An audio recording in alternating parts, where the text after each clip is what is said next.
Hello, my name is Nasra Balawar, second year PhD student in Applied Chemistry at Rubla University.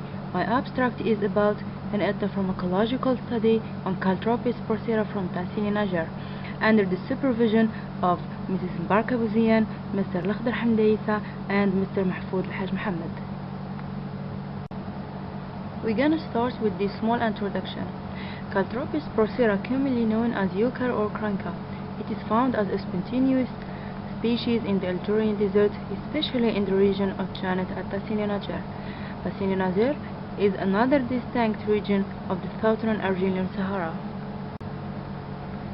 Because of its interesting virtues in traditional medicine and its availability, Caltropis procera is considered as a useful medicinal plant.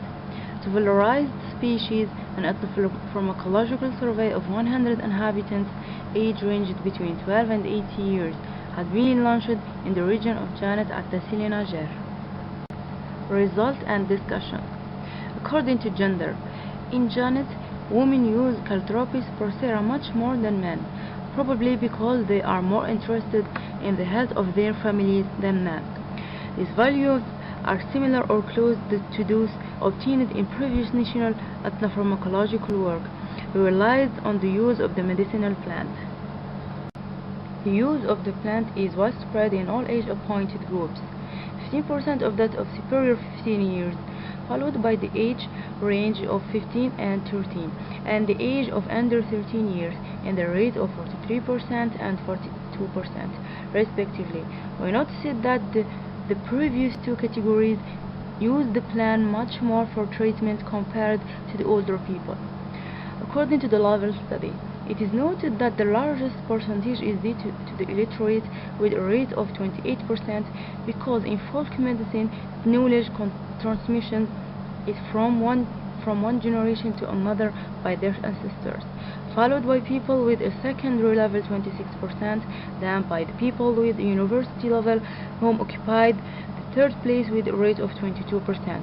Finally, inhabitants with average and primary level represent respectively 13% and 11% of the total of individuals surveyed. 8 parts of the plant are used. Start with the highest percentage of latex and leaves with a rate of 45.69% and 25.82% respectively, followed by the stems with a rate of 13.9%. The rest of the other are less than 5.96%. The high frequency use of leaves can be explained by the ease and speed of harvesting, but also by the fact that they are the site of the photosynthesis and sometimes the storage of secondary metabolites responsible for the biological properties of the plant and the benefits felt by the population. According to the preparation method, in order to facilitate the administration of the drug, several modes of the preparation are used, namely raw, cooked, decoction, infusion, poultice, maceration, powder, and ointment. How a phytotherapeutic product is prepared can affect the amount of active ingredient present, the time and season of the plant's harvest, as well the type of soil in which it grows, can also influence its effectiveness. According to treated types of disease, the ethnopharmacological study of this medicinal plant gave us the following results. The highest rates intervened for the alleviation of the pains and for the treatment of high body temperature with a rate of 35.77%, followed by treatment of poisonous scorpions, snakes, and harmful insects with a rate of 34.14%, which is followed by cold and cold diseases with a rate of 9.75%, then diabetes and dermatodes with a 6.5 rate each.